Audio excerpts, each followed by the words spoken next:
मोहन शहर में पढ़ाई कर रहा था। शुरुआत में बहुत मुश्किलें आईं। किराया, खाना, किताबें। कई बार भूखा रहकर भी उसने अपने सपनों को भूखा नहीं रखा। वह जानता था कि उसके पिता ने उसके लिए अपनी दुनिया बेच दी है। यही सोचकर वह और मेहनत करता। वर्षों की मेहनत के बाद वह दिन भी आया जब मोहन का नाम अखबार में छपा। मोहन कुमार, भारतीय प्रशासनिक सेवा में चयनित, जिला कलेक्टर नियुक्त। यह खबर पूरे गांव में आग की तरह फैल गई। सब लोग रामलाल के घर दौड़े आए।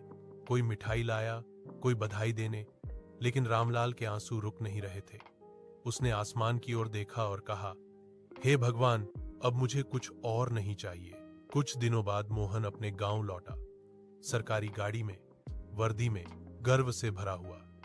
गांव के लोग उसे देखकर गर्व महसूस कर रहे थे।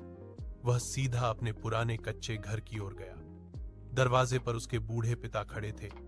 फटे कपड़े, झुकी कमर, पर आंखों में वही चमक। मोहन ने झुककर उनके पैर छुए।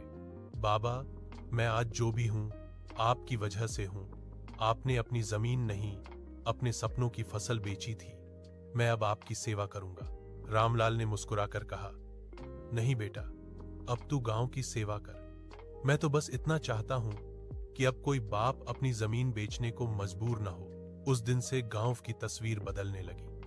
मोहन ने गांव में स्कूल, अस्पताल और पानी की व्यवस्था करवाई। लोगों को रोजगार मिला, बच्चों को शिक्षा।